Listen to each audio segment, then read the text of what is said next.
C'est dans cet attentat suicide qui a détruit sa maison à Kati samedi à l'aube que Sadio Camara a été tué. Le ministre de la Défense est décédé à l'âge de 47 ans, un coup sévère infligé au régime malien. Numéro 2 de la junte militaire au pouvoir, il était l'un des 5 colonels responsables du coup d'État d'août 2020 ayant renversé le président élu Ibrahim Boubacar Keïta. Il était à l'époque à la tête de l'école militaire de Kati avant d'être nommé ministre de la Défense sous le nouveau gouvernement intérimaire. Sont nommés membres du gouvernement en qualité de ministre de la Défense et des anciens combattants, colonel Sadio Camara.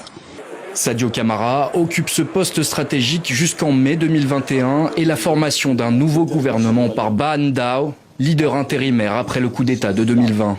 Son éviction fait partie des raisons qui auraient incité Assimi Goïta, son camarade de promotion à l'école militaire, alors colonel dans l'armée malienne, à lancer un nouveau coup d'État et à amorcer le virage souverainiste de la junte.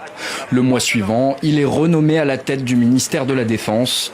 Sadio Camara était considéré par les observateurs de la scène politique malienne comme l'homme de Moscou, artisan du rapprochement du Mali avec la Russie et de la rupture avec la France et le départ de ses militaires.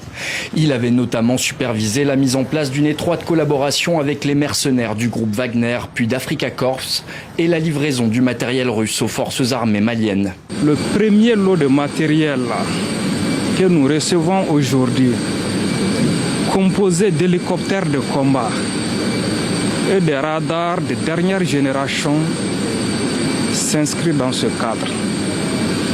C'est le fruit d'un partenariat sincère avec un ami du Mali, la Russie. Sadio Camara était réputé proche du président de la transition, le général Assimi Goïta. Mais depuis l'année dernière, une lutte de pouvoir semblait s'être installée entre les deux hommes forts du régime. Signe d'une fracture au sein de la junte, en octobre 2025, 11 hauts gradés proches du ministre de la Défense avaient été radiés de l'armée et arrêtés, accusés de tentative de déstabilisation.